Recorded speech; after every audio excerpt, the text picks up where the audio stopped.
My name is Kelly Brook, and I'm 43 years old. I'm currently in my second marriage, and though we don't have children, I feel truly blessed. My husband is a kind and considerate man who never fails to make time for our monthly dates, regardless of how hectic his schedule gets. He always keeps his promises, which is something I deeply appreciate.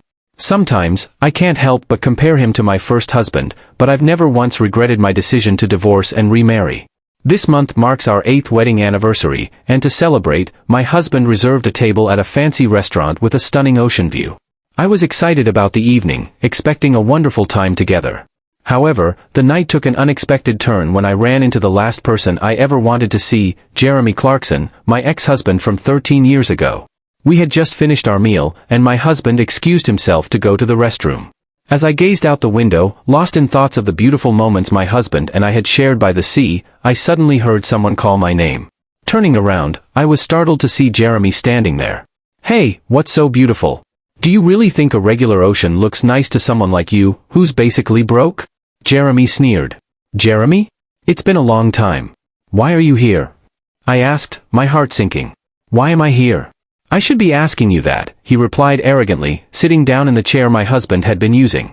He looked at me with the same condescending eyes I had endured during our marriage. I couldn't believe I was facing him again. "I never thought I'd run into you here," he continued. "Can someone like you, who doesn't have much money, really afford to eat at a fancy place like this? Or is this a once-in-a-lifetime thing for you?" "It's our wedding anniversary," I said, trying to maintain my composure. "Ah, I see. Poor people can only come to places like this on special occasions, huh? I come here often, you know." "You're still pathetic. Isn't there someone with you?" he asked, his tone dripping with disdain. "Yes, there is," I replied, feeling the sting of his words. "He just went to the restroom." "Of course, he did," Jeremy smirked. "Handling money is a woman's job, after all." As I looked at him, I realized nothing had changed. He was still the same man who belittled women and reveled in making others feel small. Then, I noticed her, his lover from 13 years ago. She had aged considerably, and her once vibrant beauty had faded, replaced by a worn-out look that spoke of a hard life. It seemed Jeremy had continued living the good life while his wife suffered. "You're still wearing shabby clothes, aren't you? Aren't you embarrassed to dress so poorly?" he mocked. Talking to him made me feel sick. I turned my eyes toward the restroom, hoping my husband would return soon. When he did, I could see that he had been watching us for a while, his face a mixture of concern and confusion. He approached us calmly and asked, "Excuse me, do you need something from my wife?" Jeremy's eyes widened in surprise. "Your wife? This woman is your wife?" he asked, incredulous. "Yes, she is." "What do you need?" my husband responded, his tone polite but firm. Jeremy looked my husband up and down, sneering. "You also look poor. I guess poor women always remarry poor men." "Please don't be rude," I interjected, trying to keep the situation under control. "My husband is a very respectable man." Jeremy scoffed at my words, clearly unimpressed. "You must be just as useless and broke as she is," he said, glaring at my husband with the same disdain he had always shown me.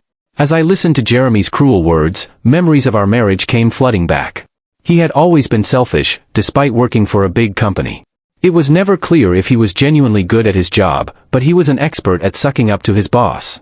He often blamed his mistakes on his juniors and loudly took credit for their achievements, somehow managing to climb the corporate ladder. By the time we divorced, he had become a manager, though I never thought of him as the elite employee he claimed to be. Jeremy would often brag about his prestigious university degree, making me feel inferior for only completing high school. "Your parents were too poor to send you to university, right? But it's just as well. You didn't have the brains for it anyway," he would say. It wasn't that my family was poor, I had chosen to start working earlier. But he dismissed my reasons as excuses, always quick to remind me of my supposed incompetence. He believed that as long as a woman was attractive, she could get by, provided she married a competent man. But his true colors only became evident after we got married, and his constant belittling became unbearable. Jeremy's family wasn't wealthy either, yet he looked down on anyone he considered beneath him.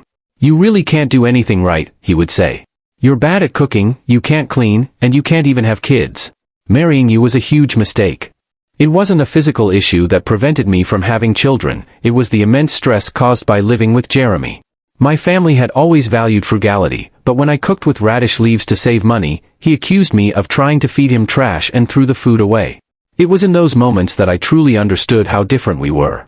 One day, he confessed that he had a lover, a woman much younger than him, and he pushed for a divorce, saying it was better for him to remarry someone younger. I was relieved to be free of such a man, so I signed the papers without hesitation.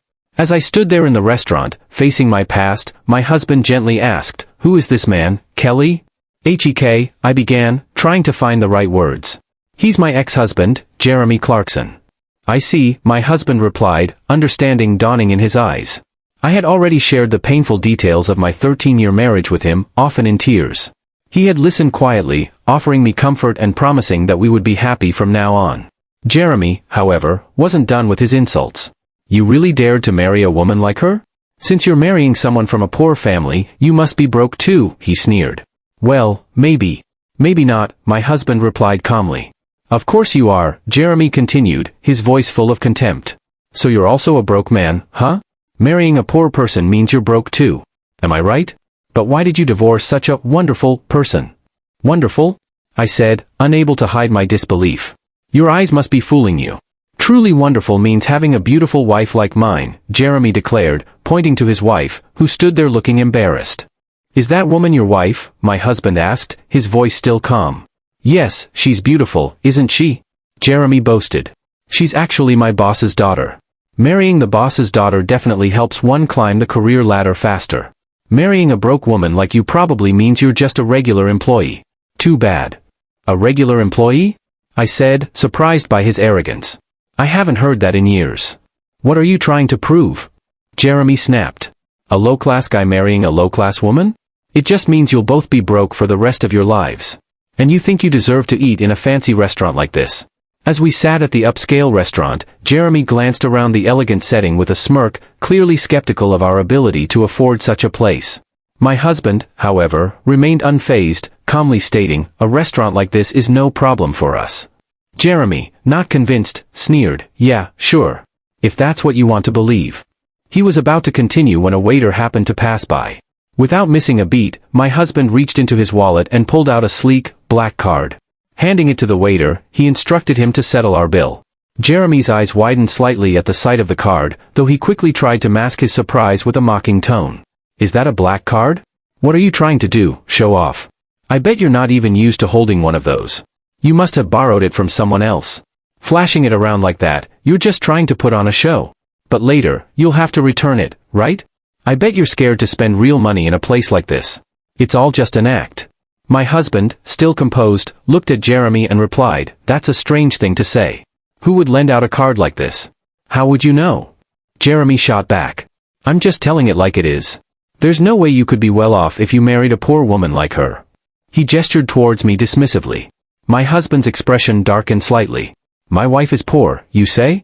"Yes, that's right," Jeremy sneered. "Her family's place is a rundown, one-floor house. You know that, right? Or were you too embarrassed to visit her home?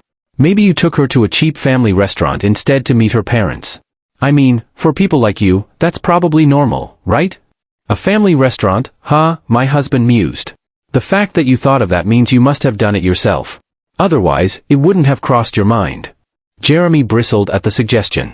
"What are you talking about? I'm not short on money. I wouldn't stoop so low. But I see it's something you can imagine." "I wouldn't have thought of it myself," my husband replied calmly, turning to me. "Right, Kelly?" I smiled and added, "Well, I think family restaurants are nice occasionally, but we don't really go to them much." "Exactly," my husband nodded. "But you, Jeremy, you're lying. When we were together, you were more than happy to go to family restaurants." "That's because I'd never been to one before," Jeremy retorted defensively. "But now you're here, in a fancy restaurant, acting all high and mighty. Maybe it's you who doesn't belong here."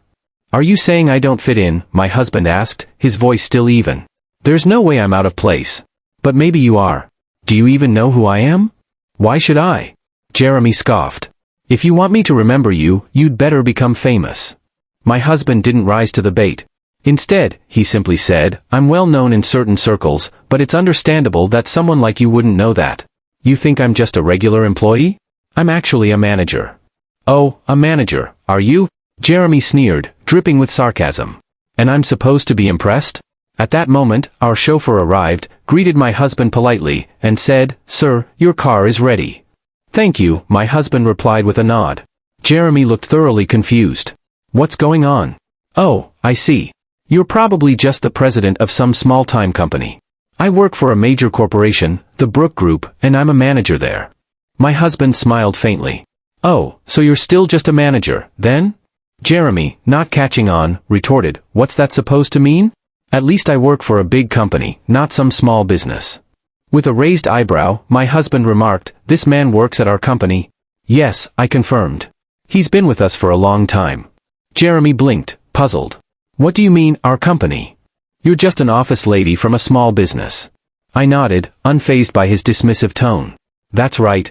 But I don't have kids, and I have no plans to quit my job. Jeremy smirked again. So, you can't have kids? I knew something was wrong with you. My husband, his patience wearing thin, cut in sharply. Hey, that's crossing the line. Kelly is perfectly fine. Jeremy, undeterred, continued, if she's fine, then why isn't she pregnant? Women are supposed to have kids. If she can't, then something's wrong. You don't need to explain anything to him, I said, trying to calm my husband down. But my husband wasn't going to let it go. Jeremy, you're out of line. This man is hopeless, he said, turning back to me. Kelly, what's this man's name again? Jeremy Clarkson, right? I understand. He's fired. Please contact HR. Jeremy, now visibly rattled, spluttered, what are you talking about?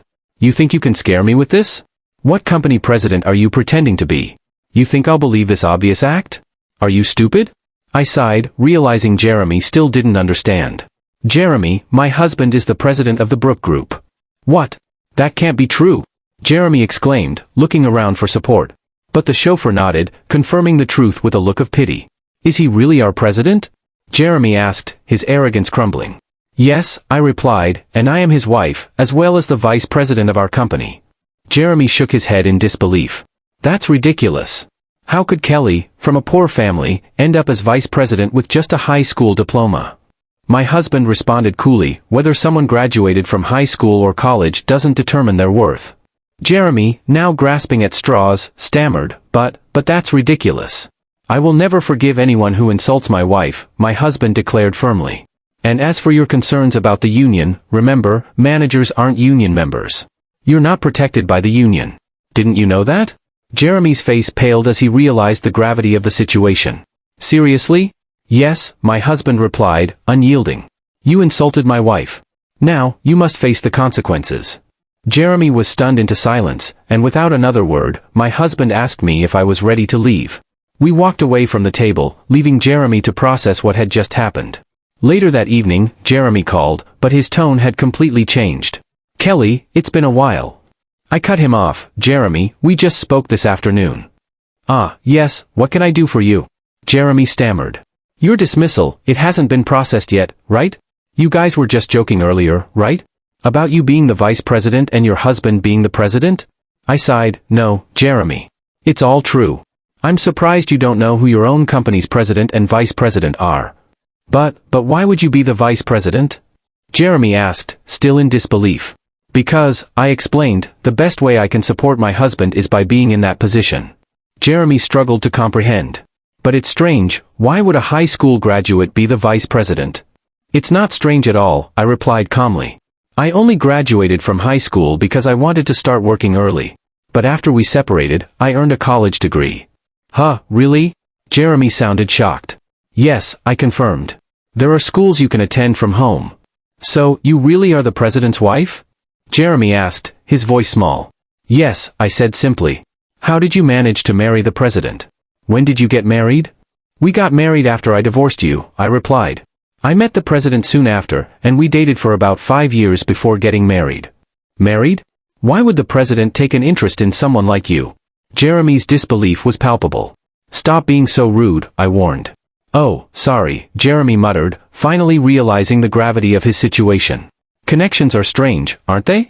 I just don't understand why he would marry someone broke like you, is he a? But I didn't let him finish. Jeremy, it's time you stop talking. Good night. Imagine a philanthropist, someone who gives generously to charity, but no one ever marries him just for that. It's clear that if someone isn't truly a philanthropist, there's no charity in their heart. Now, consider the situation, did your husband marry you out of love, or was it to make you his servant? Maybe today, you got lucky and enjoyed a meal at a fancy restaurant, but let's be honest, most days, you're probably eating plain meals and living a hard life where you can't even afford the things you like. Isn't that right? But, wait a minute, why do you assume that's not the case? You're the only one who would behave this way. There's no way you could have married such a wealthy man. Do you think it's possible? Rich people are well connected, they have ties with politicians and other wealthy individuals. If someone like you, who wasn't raised with the same advantages, showed up at one of their high society parties, it would be a complete embarrassment.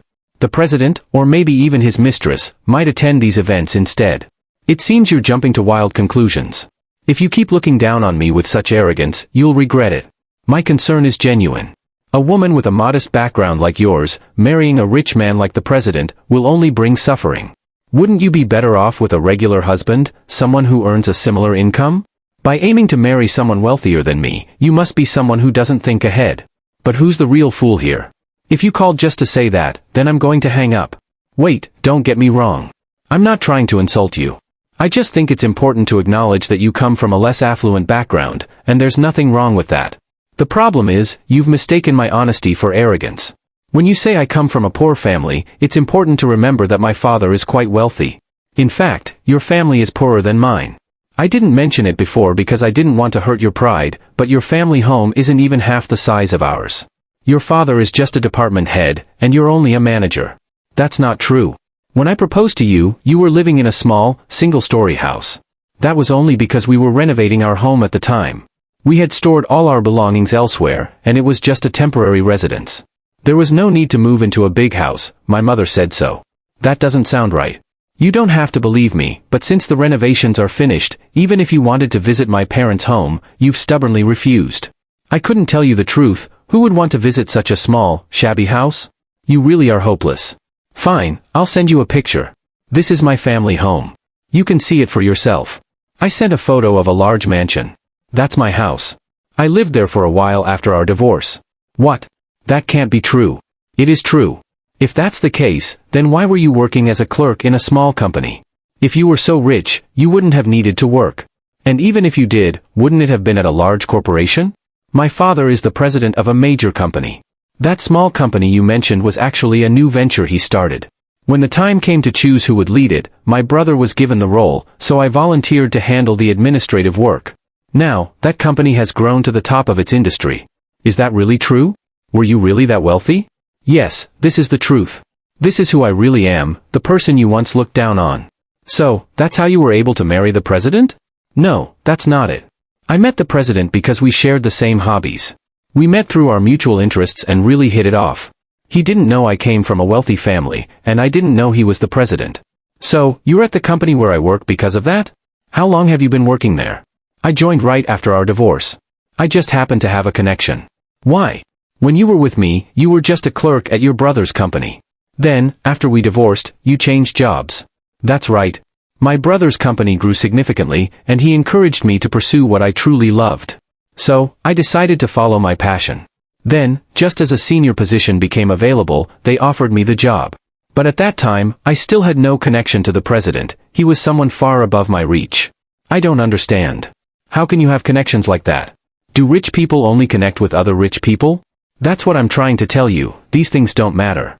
It's your mindset that's holding you back, limiting you to just being a manager. I wonder why your wife hasn't gotten tired of you yet. She can't get tired of me. I'm the one supporting her. Keep up that attitude, and you'll see the consequences soon enough. Anyway, that's the situation. So, stop belittling me. I wasn't trying to belittle you. I honestly thought you were poor. Why do you think I'm mocking you? I'm just being honest. Once words are spoken, they can't be taken back. You should understand that as an adult. I do understand that. Then you should also understand why you're being dismissed, right? No, I don't understand at all. Please, I'll be in serious trouble if I get fired. If it were just about what happened this afternoon, the president might have overlooked it. But then you had to call and ask all these questions. My husband is here now, frowning. He really thinks you're hopeless. Maybe you should just give up. There's no saving you now. No. If the president is right there, why can't you just say something? Isn't it natural for a husband and wife to be together? Besides, you didn't even ask if someone was with me. That's true, but you've made things worse for yourself. You mocked not just me, but also my parents and my husband. Look, I didn't think you'd get this angry. Please, forgive me. If I had known you were wealthy, I wouldn't have said such mocking things. I won't say them again. Please, forgive me. Just give up. I think your dismissal order will be handed down tomorrow. Wait, please. Jeremy's voice echoed on the other end of the phone, but I hung up and looked at my husband. The next day, Jeremy came to the president's office, looking pale with dark circles under his eyes. He seemed to be in really bad shape. I was in a meeting with my husband, the president, discussing business matters, but I was shocked by Jeremy's appearance. Jeremy, what's wrong? I'm very sorry, Jeremy apologized as he sat down on the spot. Jeremy, what are you doing? Please, just don't fire me. What do you mean? My husband, the president, already knew about the conversation from the previous day. He had guessed what was happening from my responses during the call, and I had told him everything Jeremy said after hanging up. As a result, his impression of Jeremy was very poor, and his anger was even greater than mine. I am truly sorry. I didn't know your wife was from a wealthy family. I think she is a perfect match for the president's wife. I also heard she graduated from university, even if it was through correspondence. She's a hard worker, unlike my own wife. So you decided she wasn't good enough for you and got rid of her, right? Jeremy looked. The president's knowledge of something unexpected made me look up at him in surprise. It was no mystery, though. I had shared everything with my husband. After all, we're married, and that's what couples do, isn't it? They talk about their pasts. So, I asked, don't you and your wife discuss these things? The man stammered, no, it's not like that, but those events were from a long time ago. I was young then. I thought Kelly was just a poor man's daughter, so I assumed it was fine to have a mistress. How did it come to this? I responded sharply, is that why you think it's acceptable to engage in sexual harassment or abuse your position of power? Confused and defensive, he asked, what do you mean? Don't tell me you think I've done that? I didn't hold back. There have been complaints from your female coworkers. They've said that if the company doesn't address it, they'll go to the police. Our company was in the middle of discussing how to handle the situation when your disrespectful comments came in yesterday. It's truly hopeless, isn't it? The man looked shaken. I never imagined I'd be accused of harassing or bullying. But after seeing you yesterday, it's all too clear. You don't even regard women as equals, do you? You see them as beneath you. He panicked, no, that's not true. Even if it were, firing me would be too severe. Please, show me some mercy. With a calm but cold tone, I said, well, you do have a family. If you were fired, you wouldn't be the only one suffering, would you? Exactly, he exclaimed, relieved. My husband then smirked, turned to me, and asked, what do you think, Kelly? How about sending Jeremy to our Michigan branch? This suggestion took Jeremy by surprise. He knew that Michigan was a remote area with very few residents. The branch there was practically unsustainable as a business. It had been established by the former president, who came from that town, to support the local community, but it was a desolate place with only one employee. The last person who held the position reportedly went mad from the loneliness. It was clear that turning the branch around in 5 years was nearly impossible. Nevertheless, Jeremy thought this was an act of mercy from the president and accepted the challenge, saying, thank you, I appreciate the opportunity. Determined to prove himself, Jeremy set off for Michigan, bringing his mistress-turned-wife along. However, the harsh conditions soon wore on her. The cold weather, isolation, and lack of social interaction made her deeply unhappy, and she quickly reached her breaking point. Jeremy's salary, though it carried the title of branch manager, was minimal, leading to constant arguments with his wife. Although Jeremy kept boasting that he would turn things around and return to the head office in 5 years, his city-bred wife didn't believe him. Eventually, she had enough, leaving divorce papers behind as she returned to the city. Jeremy, now alone, poured all his efforts into his work for a year, but the population of the town didn't grow, and profits remained non-existent. No matter how hard he tried, nothing changed. Realizing that his situation was hopeless, Jeremy resigned 2 days later. After leaving the company, Jeremy attempted to reconnect with his wife, but by that time, she had moved on and found someone new. When Jeremy tried to reach out to her, not only did she ignore him, but her new partner physically assaulted him, landing Jeremy in the hospital. Once discharged, Jeremy struggled to find a job at his age. He couldn't secure anything substantial and ended up living in a shabby, run-down apartment. The only work he could find was as a nighttime store clerk. This man, who once proudly boasted about graduating from a prestigious university, now spent his nights standing alone in a convenience store. As for me, my life took a different turn. I continued to be cared for by my kind and loving husband. We enjoyed yet another wonderful date this month, and I couldn't help but reflect on how marrying him had completely transformed my life. I'm grateful every day that Jeremy and I divorced.